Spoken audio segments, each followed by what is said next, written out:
everybody. Welcome, welcome, welcome. It is good to be back on board. Let me make sure everything's going good and well with everybody. I'm glad that you are here. Today we're going to be talking about apathy and cynicism. I thought I'd bring that on board too because they're close cousins of each other. Some people may not know and may not fully appreciate that, but they are. So I want to make sure I take a second uh, to to basically address a little bit of both of them because they're basically intertwined in somewhat a lot of the same problem. Uh, we are in a politics season, so political apathy is always something that comes up when. And what is apathy? We need to make sure we understand what the terms that we're talking about are. If you haven't heard of it, but when I Google the definition, what pops up it says is lack of interest, enthusiasm, or concern. Basically, it's like I don't care. You give zero freaks about whatever it is. So when you have apathy towards something, you're withdrawn from it. You're kind of unemotional to that thing. So political apathy is often shows up in the form of people that often don't vote, don't pay attention to what's going on in the politics or nothing like that. They couldn't care less about it basically. All right. And so what is this apathy? And how does it show up? And in order to understand what's happening in politics, I would, and there's a lot of different sources of it, and I won't be able to talk about and hit on everybody's case in here, but I will try to hit on quite a big cross section of what's going on here. However, we want to zoom out and see the big picture. What does apathy look like in all areas of life, not just politics? What does it look like in your relationships? What does it look like with your family members? What does it look like with your passions and interests and or things that you're not passionate about or not interested about, right? All those things, apathy can come into play. And so it can be caused by a lot of things. I can get into that, but let me just start off with a story. I think that'll help get things out of the way. So I'm a mathematics professor and assistant dean as well, but I am a mathematics instructor and I teach students of mathematics. Mathematics is not a subject that's warm to everybody's heart. Not everybody loves it. But everybody has a history with mathematics, right? Because we've learned it in school throughout our whole lives. We've learned how to add and count on our fingers and 1, 2, 3 as little kids and all that other stuff. And usually most people when they learned how to do their counting on their fingers and all that other stuff, math was going good back then. They were the bomb at math. They loved it. And typically that's how it goes. If you're doing good at math, you love math. If you're not doing so good, you probably hate it. I wouldn't say that goes for everybody, but for a large portion of folks, they don't have much patience for being stuck on problems and not getting answers. And once it gets frustrating like that, it's like I'm through with math. I'm getting sick and tired of this. What's the answer, doggone it? And that's what it is. However, most of us can remember a time when they were doing good at math. You might have to go back to when you were just counting to 10 and able to pull that up and your parents were like, "Yeah, you did such a good job. Yes, you did." And all that stuff. You may have been good adding up. What's 2 plus 2? 4. What's 3 plus 5? 8. You might have been killing it, right? If I have 3 balls and I have 2 more balls, how many balls do I have all together? Just crushing it. 5, like what? Can't nobody tell you nothing, right? And at some point, math ended up going kind of left for you. Maybe it happened for you in multiplication tables. Maybe it happened at fractions. Maybe it happened when you started dealing with decimals or when you dealt with algebra and all those variables and stuff. You put letters of the alphabet with the numbers. That didn't make sense to me. Maybe it happened to you in calculus class. I don't know exactly. It varies from person to person.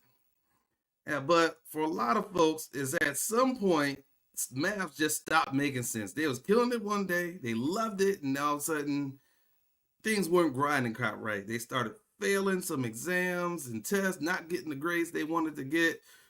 Maybe the teacher, he or she, just wasn't quite explaining it the right way. It wasn't vibing right. Maybe they screwed them over. Who knows how that went?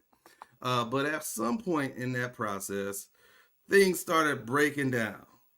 And it was from that point forward, they experienced a lot of that same breakdown because at that point, they put everything they had into their work. They would study, and put some time into it because they wanted to pass that test and do good and continue getting the attaboys, pats on the backs, and money for good grades, whatever it was, right? Maybe you earn a sucker and points or whatever, extra time at recess, whatever it was that you ended up gaining from that, you look forward to that opportunity to do that, and you enjoy math. But once it started getting hard, you put everything you had into a study, maybe even pulled an all-nighter, had flashcards, everything you could out, you still failed that test. You still didn't do too good. And maybe you did that again and tried your best. It's like, all right, I'm gonna make a comeback, and the next test didn't go so hot either. And all of a sudden, one after another, you kept on seeing results that were underperforming. Everything wasn't quite linking up the way it used to, and it wasn't as smooth, and it got frustrated. How did your feelings toward mathematics change? At one point, you loved the subject. It was making sense. You was getting it. It was like that was it, man. I'm on top of the world. But once it started going bad, maybe you started judging yourself kind of harshly. You start saying, "Oh, I suck at math, man. I must be dumb. What is going on with me, man? Why I just don't get this stuff, man. I must be stupid." So a lot of times people judge themselves internally real harshly when they don't get something right. Like say if you uh, misspell a word on a spelling test, you might not judge yourself the same harshness as you would maybe if you failed a math class, right, or a math test.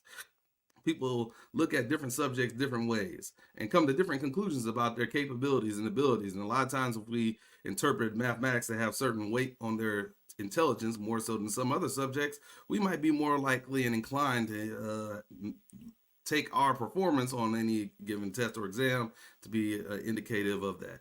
But also, it's not only just that one time, but the fact that that's persisted from that point forward.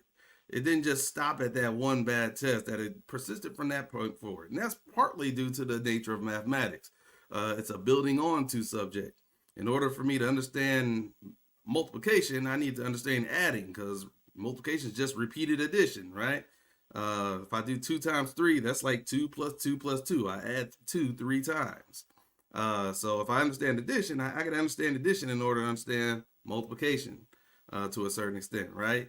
Once I understand multiplication, then I may be able to understand exponents, right? Because that's just repeated multiplication and so on and so forth. So everything's a building on process. And if something doesn't build up quite right, it's not linking the way it's supposed to, uh, when you go to the next part, because we all know our teachers got a lot of content that they got to cover over the course of the school year they're responsible for. You're going to get tested over that at the end and all that stuff. So a lot of times they just keep on moving. Even if you failed that test, we're going to go to the next thing, even though the next thing requires you to know to understand the thing that came before it. And so in those cases, when you're building on top of a rocky foundation, your foundation's not even strong, and you want to build up on top of that, whatever you build on top of a weak foundation is going to be just as weak. And that's what often happens with mathematics. Not only that, but when something rocks your confidence too, especially in a way that makes you judge yourself internally as being less than or less capable, you walk into future situations with less confidence about yourself. And when you have less confidence in yourself, you don't believe in your ability to do it, you start pulling punches. You actually start shortchanging yourself. It's like, hey, why should I put my best foot forward when I know I'm just gonna fail anyways? I pulled all nighters and failed, so hey, might as well sleep good now, right? I shouldn't put that same level of effort in no more because, um, I'm not probably gonna get an A anyways. I just need to be able to suffice with a C. And better yet, a lot of times people have given up on trying to understand math altogether. They used to put a lot of thought in fully understanding it, but they've given it up completely, and all they've resigned themselves to doing is to just try to mimic enough steps that the teacher ends up doing, hopefully get enough partially credit to be able to pass this thing because I sure don't understand it. Matter of fact, the teachers start trying to understand it too deeply. They'll stop them like, hey, you ain't got to explain all that. Anybody listen to all that. Just show me what to do. Just gets to the point. Just go straight to what to do. I'm going to try to copy those steps. I'm going to repeat it over and over at night or whatever. I'm not going to be perfect with it because I don't fully understand the whole path. But if you give him partial credit and if you work with me, we can get this C. That's where people end up finding themselves after years of mathematics not going right in their path. And how does it get to that point? It gets to that point because they've lost hope in themselves. They've lost faith in their ability to be successful. And so they've given up trying. They've actually self-sabotaged themselves to a certain extent to not give their best effort anymore going forward, not even try to fully understand it because they've lost hope in the ability to be able to do it.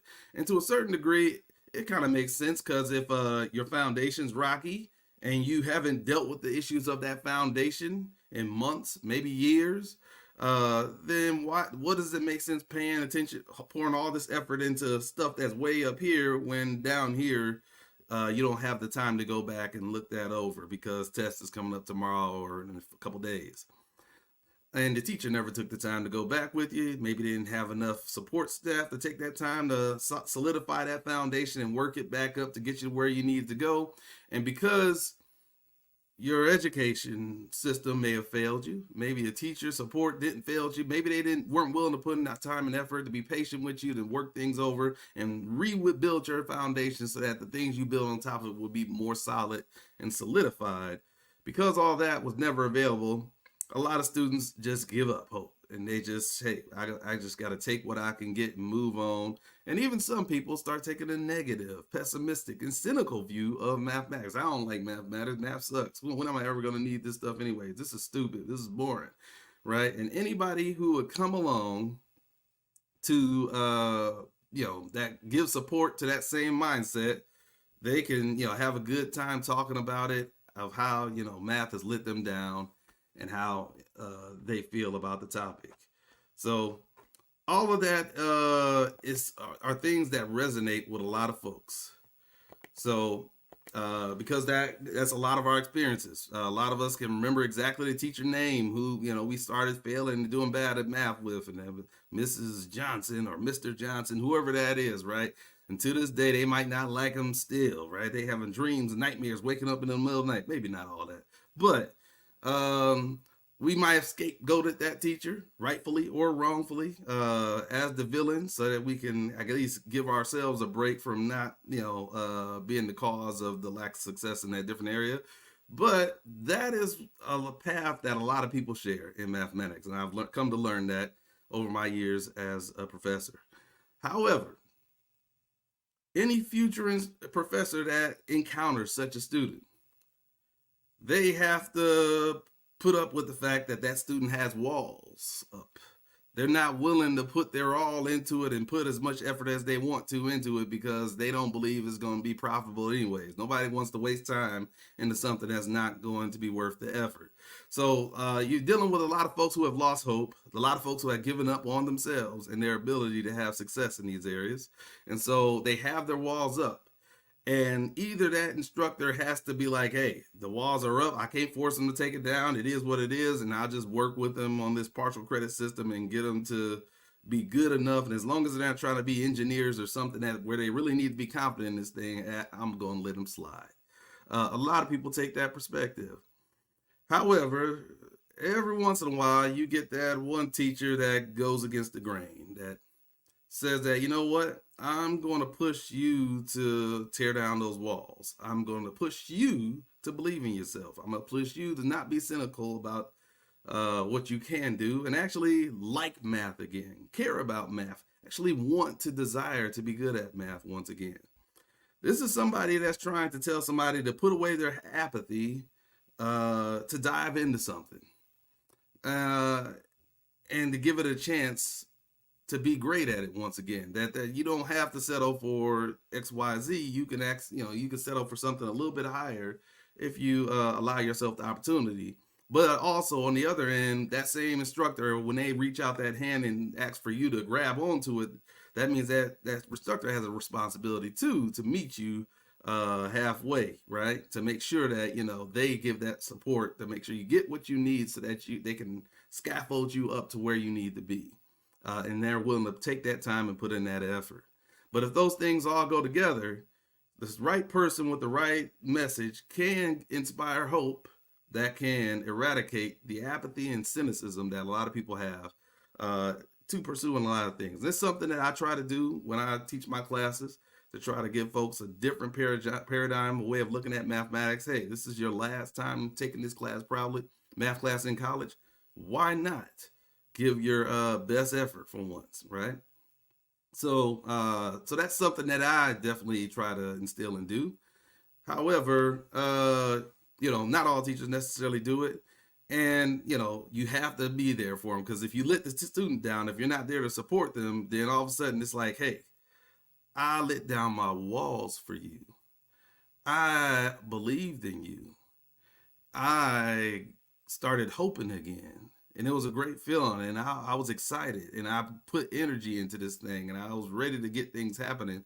But you weren't there with me when I came and looked around and needed support. And I didn't quite, when I tried to flap my wings and jump out the nest, I wasn't ready to take flight, and things didn't go out all right. So there's a responsibility that comes on the other end of it too. But I tell you this story about mathematics because not that many people care about mathematics, especially if you haven't gone into school anymore and it's behind you or whatever. You've chosen a career path. Maybe it doesn't require that much math. Maybe it does. I don't know. But a lot of folks have put that in their rearview mirror. And this talk is really not about math. However, like I said, I want to take a broad view so I could then come back in and touch on the more sensitive topics. Because if you can understand how apathy works, how really it's a coping mechanism, how that cynicism works, how it can be a coping mechanism for people who've been hurt, who have experienced psychological trauma, have had setbacks, failures, have been told that the things that they have passion for, that they have strived for and have desires for and have been passionate about, that you can't have those things, that that's wrong, that what for you to even think that you can do those things, right? When you get shot down every time that you feel strongly towards things, or you get excited about something, you desire it, you hope for something, you hope for things, and everything comes crashing down, things don't work out for you, and you learn that, hey, I need to give up on my hopes, I need to give up on my dreams, I need to give up on my passions, I need to dull that down, because the pain of knowing that I can't reach it because people shot me down. Maybe it was my parents growing up as a kid. Maybe it came later on in life, but at some point we learned some lesson that it's a bad thing to hope. It's a bad thing to believe, to aspire for something that's positive in our lives. Something shot us down. And for some other of us, in order to become apathetic, because that alone can make you just become cynic, right? A cynic is somebody that's more negative towards a lot of things. They don't have much more hope. Apathy is more kind of like, it's just whatever, man. I'm kind of meh. So when it comes to cynicism, on the other hand, it's okay with you having negative feelings. I can be like, man, ain't no point in doing all that hard work. This stuff's stupid anyways, man. I ain't about to do all that. Well, ain't no reason in voting. I don't know what you voting for anyways, because I mean, it's not like it's going to impact your life or anything, right? We all know the cynicism when we see it. All the politicians lie. They're all corrupt. It's all this, that, and the other. And it's just going to be heart rate. All men are this. All women are this. You can't trust them. You can't depend on somebody. You got to take care of yourself. We know the sound of cynicism when we see it. It's just that not many people are calling it out. But apathy comes in when the negative emotion is also swatted down. So, like, say you're a child in your childhood, you have negative emotions like, hey, the things that I hope and dream about, no, you can't do that. But also, when you say, when mommy, daddy tells me I have to do this and I don't want to do that, and I'm like, and I express my negative feelings about that, those get shot down too, and tell me, hey, don't say that, don't feel that way, why you being that way? So both your positive and negative your emotion, your positive and negative will get shot down. And you learn that, hey, my emotions are really my enemies here. If I don't care about this stuff, then I can't be shot down. Then I can't be disapproved of. Then I can't. It's me having my emotions and the desires and fears and all this other stuff. I have to get rid of all those things and be in this place of apathy, of not caring. Uh, that's where suddenly that I'm able to be guys looking for safety. Not if us folks realize it. Because these cynics, you hear them talk, you don't think, these people, these people don't give the impression that they're unsafe. But where does it come from at the end of the day? But again, we know the message of cynicism wherever it shows up in our relationships, where we say we don't want to trust in and believe in or have hope or faith in or lean upon or depend upon this, that, or the other. We have our cynicism. Other folks have straight out apathy. I don't need this whatsoever. So it's not so much that it's just a matter of time before they let you down. That's the cynic. But the apathetic was like, I don't need it at all. I don't even want this. I'm happy all by myself. I'm good being single. Uh, why do I even need this other person in my life if all it's gonna bring me is pain and all this other stuff?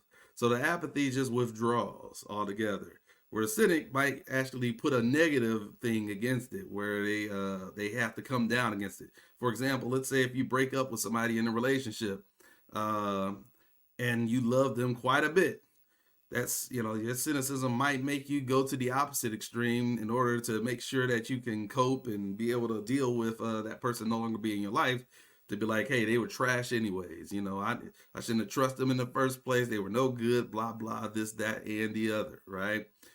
We've seen it happen time and time again, right? When people go to that opposite extreme. So 1 second while the relationship was going good, they didn't say none of that. The second it goes downhill, see, I knew you was talking about, and they just throw all the negative stuff, the whole train of thought that they've always had in their mind. And if they're honest with themselves, they had it in their mind before the relationship even started. That's when it all gets released and dumped onto that person, because it's like, you've shown your true colors and proved that I can't trust and believe in you. So what we have amongst us is a society of people that are apathetic and are very cynical, especially about our politics and American life in general. Let's talk about talk about racism, civil rights movement, and all that other stuff. People, not just race, but you think about gender movements and all this other stuff, where it comes to people that have been traditionally marginalized one way or another, right?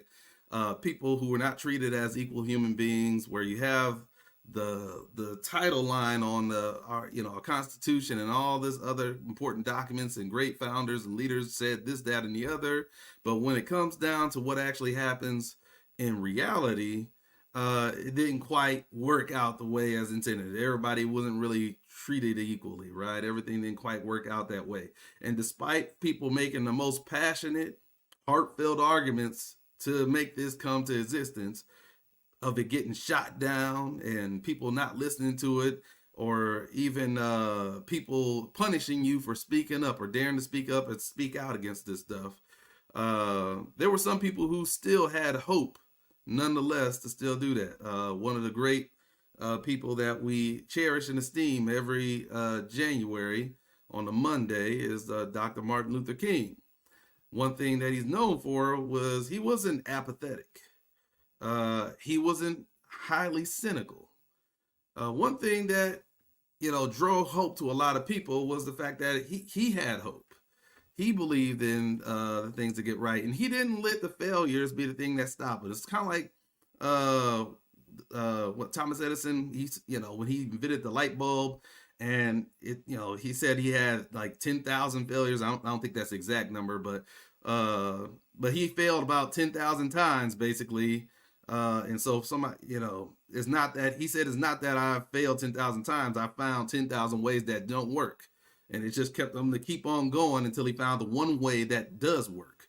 And all of a sudden, wow, we have the light bulb. So you think about the best shooters in basketball history. You got Steph Curry, right? He misses more 3-pointers than he makes. He ends every season missing more 3-pointers than he actually makes. So he has more failures than he has success. But yet he's the most successful man ever to shoot that 3-pointer in the game of basketball. All right. So it's the people that we look up to the most as being the most successful have also failed the most. And if we take all of our failures as opportunities to be apathetic, to be cynical, and draw back, then what we do is we deprive ourselves of our dreams. We deprive ourselves of our hopes. We give ourselves no opportunity to be successful. We give ourselves no opportunity to have the future that we believe that we can have. All right. So, and that's always going to be true. You might be able to think that you can keep yourself safe in certain regards, but that safety comes with a price. It comes with a price that you don't get what your heart longs for.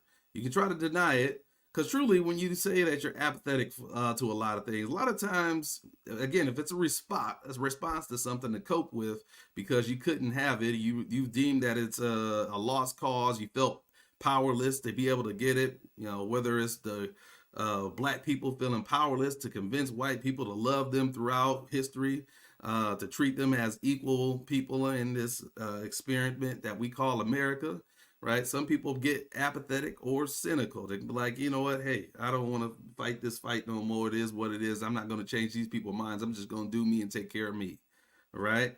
That's the apathy coming in, or the cynicism going even further, where you demonize and call people this, the devils, and all this other stuff. And it's like, they are the enemies, can't be trusted, blah, blah, blah, snakes, all these different names. And so that's another way to feel us, because if you don't have that cynicism, again, to push back that negative force, if all of a sudden you move that to the way, the fear is that there's a positive force of love that might step into the void. And why would we fear that positive force of love stepping into the void? Well, love steps into the void, and let's say in the middle of Jim Crow, a black person has the audacity to love a white person. And I'm not saying I'm in a romantic relationship, but just love on that person and have a heartfelt love for these folks. There's a risk there, right? It's a matter of time before it ends up hurting because somebody, treats you as less than. You thought that you held a higher place in their hearts the same way as you have felt towards them, and you find out that they didn't. Um, that's what people are trying to protect themselves from being hurt. But Martin Luther King, despite and a lot of people in the civil rights movement, despite being beat upon, despite being they're having their love met with hate, they never gave up hope. They never gave up loving, and there was something about that was inspiring, that actually allowed some changes to come, that actually changed some hearts in ways that simply being apathetic and cynical didn't do. Because when you're apathetic and cynical, you're drawing away, you're separating into your corners, and you're keeping status quo with negativity, and it does not solve the problem. It just makes sure I'm like, hey, I'm just going to blunt the pain of the current situation, but I've given up on the hope of making things better. So that's what's kind of eroded our politics pretty much for the most part, because we have a lot of folks who have given up hope, have a lot of pain, have a lot of cynicism. You can, Democrat, Republican. I talked about, white people, black people, whatever, right? I talked about black people being cynical and apathetic. White people can be cynical, apathetic about race and racism as well themselves. If they decide, you know what, I'm going to have a heart for this cause here. Martin Luther King, that's my guy. He had a good message. I like him. So I'm gonna put my heart out into this. I'm gonna be an ally and do my part to try to make things right. And suddenly someone says, "Hey, you are the racist," or calls you. It's like, "Hey, you're white, and so therefore you're the problem." I was like, "Whoa, that's a blow to the heart." And so sometimes people can be apathetic. They see somebody that's white that they find out unfairly got called a racist, this, that, or the other. It's like, whoa, I see what's going on here in the politics of things, where people just throw any mud at the wall and hope it sticks in order to sink somebody's career. Whether their source of living, their ability to have a high position, and this, that, or the other. And suddenly people are like, you know what, I'm gonna be apathetic. Hey, apathetic is like, if you don't speak no race, if I don't know what's black, well, I'm colorblind. This is where the apathy comes in, or the cynicism that, hey, these black people, they never gonna get their stuff together. They got their own problems. They ain't got nothing to be. They just, they doing all this trifling, this, that, or the other. And I don't have to name it out because you already know what it is because we all have heard it, right? The apathy and cynicism can go both ways, and it keeps both people sidelined, even though they both have a heart for wanting to fix it. Even though they both want to be able to come together and love one another, but they're too afraid to even admit that they do, because they're trying to protect their hearts. A lot of times when you're trying to protect your heart and you can't even admit to these type of things, you drive these things into your subconscious. You have things, desires that you don't even know are there sometimes. All right. When you get to the point where you judge yourself harshly for even having certain feelings or certain emotions, or even caring about what the man or the white man or the black man or any other man thinks or says, that all of a sudden judge yourself harshly for even thinking that you believe in the government, you believe in the media, right? Judge yourself harshly for even trying to trust and believe in anybody. You push that into your subconscious. You drive that away. All right, you suppress that, and in this place becomes your apathy and your cynicism as a way to cope about it, so that we can go through our politics and hopefully we don't get hurt no more. So, for example, you got some Democrats, for example, 2016, they felt like, hey, Bernie, I was in love with Bernie Sanders. He inspired me and all this other stuff. He had exciting crowds. I was so gung ho about him, and all of a sudden, he didn't win the primary. And then some stuff happened and all this other stuff. And it was like, now I'm mad at the Democrat Party. And I feel at this point, I'm withdrawing from politics altogether. There's a lot of folks that say, I'm gonna have some either apathy or cynicism, just negativity towards the Democrat Party. They might not even, there's probably nothing on the Republican side of the thing that they even agree with. But they, after that point, they more mad at Democrats than they are Republicans, because the Democrats, they hurt them deep. Because once you love somebody and they feel like they've been cut, rightfully or wrongfully, that's your interpretation of events. I don't need to necessarily go into that for this video, but once you feel like you've been cut deep, suddenly it's like, hey, everybody who liked the Democrats, you over there trying to protect them too. You like, hey, don't vote for them Democrats. They just as bad. Malcolm X, what Malcolm X said about the liberals and all this other stuff, right? These folks, they agree with the Democrats more than they do with the Republicans, but they come out harder against the Democrats. Why? Because they have to, number one, protect themselves, but number two, when they see other folks doing it, liking Democrats and doing all this other stuff. Number two, they think that they're saving them. And then number three, anytime somebody else has hope, anytime somebody else has passions, anytime somebody else has dreams, ambitions, all the things that they used to have or that they wish they could have, but they don't, it brings something out of you. It challenges you. It's kind of like, if I'm over here, drinking all this alcohol, and then the person next to me says, "No, I don't drink. No, thank you, I don't drink." All of a sudden, the person drinking alcohol, a lot of times they're like, "Wait a minute, you don't drink? What's wrong with you, man? Ain't nothing wrong with drinking." They start trying to push the drink on that person that don't drink. Why they got to do that? Why can't they just be okay with that? Or let's say you're eating all types of steaks and chickens and pork ribs and all this other stuff, and then the person next to you says, no thanks, I'm a vegan, I'm a vegetarian. And all of a sudden you're looking at them, judging them hard and calling them all types of names and soys and all this other stuff. Where did all that come from? People feel uncomfortable, even though people should be free to do whatever they want. It doesn't mean that the person that said that they're vegan or vegetarian or that they don't drink alcohol necessarily told them that something wrong with them for doing it, but it's the simple fact that they exist makes them question themselves and whether they're not in the right space. However, instead of questioning themselves, because that opens up the potential to be hurt, that opens up the potential for pain.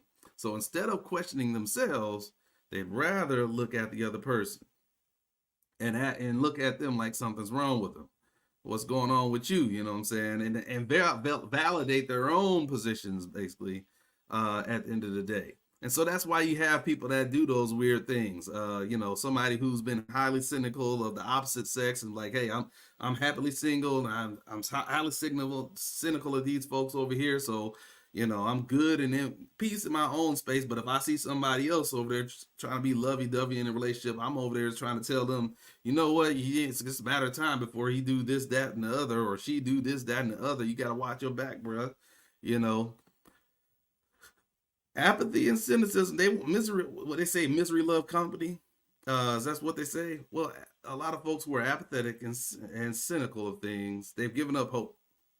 All right, they don't go for the dreams anymore in those areas. And so, and I'm not saying it has to be across the board in general, right?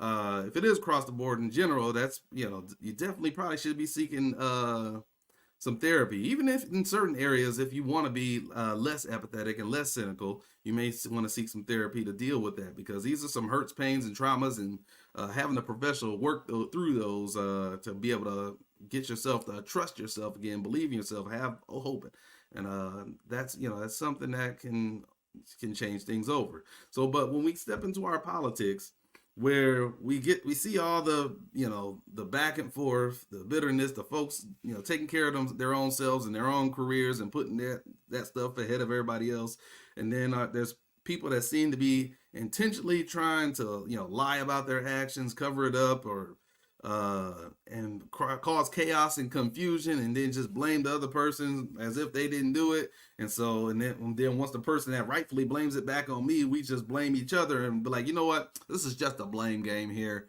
And most of us ain't paying enough attention because we apathetic, right? We didn't withdrew from it, so we're not watching the day to day enough to know what's going on. And so if we don't know enough about the politics and what's going on, then all of a sudden we don't know who to blame at the end of the day. And so that gives us even more reason to throw our hands up and be apathetic and cynical about all the people in Washington. You can talk bad about a politician and nobody will step up to defend them. You can talk bad about media, nobody will step up to defend them. You can talk bad about certain groups and entities. We can treat them differently than we might want to treat our neighbor on the street or that lives in our home, all because we've collectively gotten to a point of apathy and cynicism. We're losing hope. There's a entropy that's happening on our spirits collectively in this country. There are people who are apathetic about America's ability to live up to its creed, of treating all people, having all people be created equal and live up to, its ideals, that or the inscription on the Statue of Liberty that, bring us your masses, right? So there's a lot of folks who have lost hope in America's ability to be the American that it is. And so you see some people do things that others view as unpatriotic, not because they don't like the country. They wish the country was better. They want to love the country, but they're afraid to, because every time they step up to try to love the country, something happens that stabs them right here, and they don't know how to cope with it other than to become apathetic and cynical. All right. So this stuff shows its face all over our politics. It's not just Democrats that can show apathy, right? The Republicans can too, if they, and it shows its way on both sides of the aisle. You just have to be willing to open your eyes up and see where the apathy and cynicism shows up at. With that, there's only certain people like the MLKs of our lives who go against the grain. They're fighting an uphill battle where gravity of everybody else is being apathetic and cynical. You have these few people that are trying to shine a light of hope, to reinvigorate our passions, our dreams, and give us a reason to fight, a reason to live for. Right? This is about life. Because if you're giving up on everything, you're giving up on your will to live your life truly to where you want to live it. And that's what you need to do. So if you want to say bye-bye to the apathy and cynicism, get some help for that, because you're giving up on aspects of your life because you're trying to protect yourself emotionally by cutting off those emotions, pretending that they don't exist, suppressing them. But really, at the end of the day, they do. Because most of the time, when somebody is politically apathetic, they're trying to convince other folks to be apathetic too. If you really didn't care, you wouldn't care what other folks did. But they do care. If you go to vote, they ask you why you ain't voting. there's some feelings there, but they're just not owning up to it. It'll show in the subconscious. It's in your subconscious. There's ways that it shows out, but you're just not aware yourself of it because you've learned to suppress it so much that you're not used to seeing it. That's what happens with apathy and cynicism. All right. So with politics, there are only there are it's the minority of folks that try to, and I won't say the minority of folks. There are good politicians out there. It's just not popular for folks to want to admit that they like a politician. Because even if a person likes a politician and thinks that they're good, people tend to, second you vocalize that, people tend to jump on you, the cynics and all the apathetics, they jump on you and beat you down for it. So a lot of folks keep it to themselves. The only, uh, you know, a lot of times the apathetic and cynical views that are allowed to be able to voice themselves freely without being attacked and jumped on. So if every election season you talk about how you don't care to vote for none of these bad options, and that's what your ritual is every 4 years or every 2 years or whatever cycle you vote on, those are often just laughed on, and other folks like those posts and share them all over social media and laugh, and y'all build a community and help support each other in your apathy and your cynicism. That's easy to do. That's the easy road to take. The hard road to take to say that, hey, I love this idea, I'm passionate about this, and I want to push for it. Because Martin Luther King did, he pushed for stuff that he didn't even get the chance to be able to see it come into fruition. He said in his speech, I may not get to the promised land. He knew that the things that he was pushing for, a lot of it would happen after he was dead and gone. And he also knew that his life was at risk by even pushing for it. And this is what sometimes if you want to really truly live for something, if you want to put your hopes and dreams and beliefs on the line for something that's meaningful, that's important to you, then sometimes you have to put yourself to the side. He had to, sometimes you have to be willing to take somebody not loving you back. And because that's really the true essence of love, is not even expecting somebody to love you back. And that's the space that Martin Luther King got to, where the point where he said, hey, I don't care if these folks don't love me back. I'm gonna keep loving them until they have no choice but to love me back. And so every time somebody didn't, that's all right. But over time, you decrease the amount of hate that's out there, right? You don't fight hate with hate. Only love can do that. That's what he said, right? And so you have these folks like him. We've had other leaders throughout history, but I'm focusing on him for right now, just to make my point, that have shined that light of hope when nobody else wanted to hope. And and took a big sacrifice. He had to put his life second in order to live. His dream became what he lived for. His passions became what he lived for. And I don't think he didn't look like he was a sad, depressed man at all. I think he enjoyed his life. I think he loved his life. Those are and so you have to look at that and ask yourself the question, like, is it possible for me, do I have to withdraw? Do I have to step out of life? Do I have to put up my walls, not even feel no more, pretend that I don't have the emotions that I have, in order to protect myself, but yet I've walled off myself from having joy? But you see, a person like Martin Luther King had joy in his life.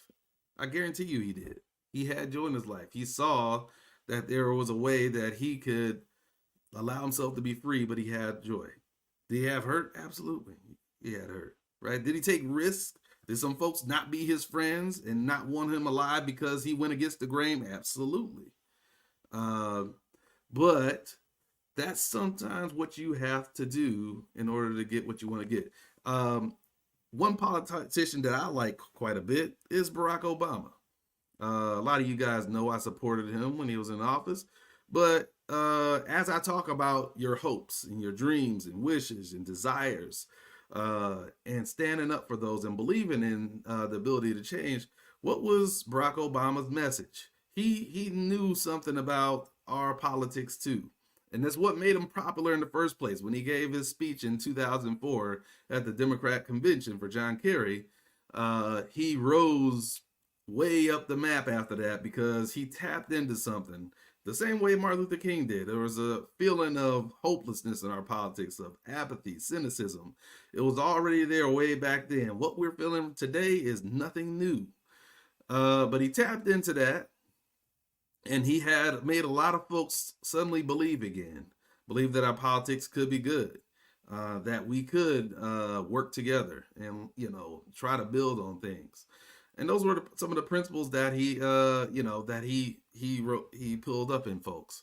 And so a lot of folks who loved him and supported him, and he won election and re-election by big margins under today's standards. So a lot of that was because of the hope, but realize that the average politician is going an uphill battle if they push hope. It's easier to win elections by being negative, by being cynical, by telling folks that they're all about what's wrong with them and how bad they are and this, that, and the other. But what I would encourage you to do is to vote for people who push positivity, who push hope, who push wishes, who believe in your dreams and that things can be right. Because otherwise, if you believe in the folks that's like, hey, it's all corrupt, it's all bad, and blah blah blah, and just vote for me because I'm gonna destroy all your enemies that you don't like, that get on your nerves, and all that stuff too. Well, that's just gonna drive things further down the gutter. You think it's gonna fix it? It's like, hey, look, I'm so negative and cynical that I just want the other folks that I'm mad about to pay, and I want them to suffer the way I feel and stuff like that. This is where that leads into. That's a drain that I don't care to go down myself, and so that's why I'm a little bit of a different person. I walk to a different beat. A lot of folks go a certain direction and go with certain narratives that I can't go with. And Barack Obama, a lot of folks called him naive because he felt like he believed in those Republicans to be able to cooperate and work with him, and they definitely didn't. They obstructed him at unprecedented levels at the time, right? So they had no intentions of working with him and all that stuff. So all of his dreams and all that stuff, they wanted him to be a failure, right? They had the big meeting from day one of all that. And so, I mean, there's still going to be the negatives and cynics and all this other stuff. And at the end of the day, and we have to just choose which method's going to reside within our soul, within our spirit, which one's going to be meaningful for us. Because if we're resting in our apathy and our cynicism, there's a message for that. There are people that can get voted into office for that. There are folks that intentionally want to keep the people who would have hope of a great nation that can work together and put things aside in order to make us be the best potential, because they can't have the negative influence they want to have unless they have you become apathetic and cynical and sit on the sidelines. So a lot of this stuff is intentionally bred.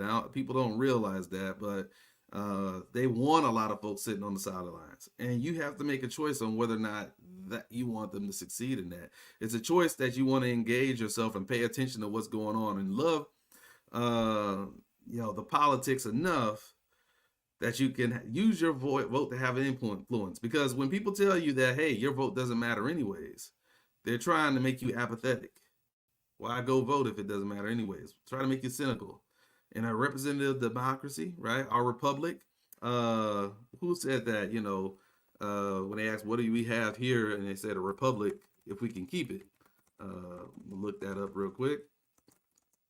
If you can keep it, a republic, if you can keep it. That was Benjamin Franklin. Yes, a republic, if you can keep it.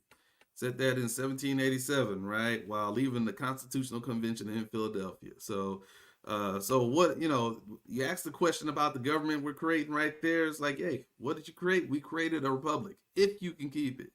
There's a requirement for you as an American to be able to keep it, because if you have a republic, a representative democracy, where the people vote for their representatives that create the laws and things like that, that have the power to construct what we govern and live by, then those people have a voice in shaping what's going on. If you can convince those people that their power doesn't matter, to give that up freely and willingly, whether it's to authoritarianism, whether it's to chaos and confusion. But if you allow people to convince you to give that up, to not have belief and hope, to believe that there's fraud without evidence, to believe that they're corrupt and doing this, that, or the other. Anytime somebody does something like for example, Trump just lost a debate, you have folks over just saying, "Oh, they must have cheated and got the questions in advance." Like, man, those were like questions anybody would expect to be asked in the debate. It's not, there was nothing that came out of nowhere or something. I mean, those are things that both sides probably should have prepped on. So it's not so much that. But I mean, there's a lot of folks that will come up to excuses that the conspiracies and all that other stuff, as to give themselves reasons to believe that, hey, there's no point in pushing back. There's no point in having hope. There's no point in you having dreams. Sit down there, young man, young lady. You don't deserve to have hope. You should not have dreams. It's a waste of your effort and it's a waste of your time.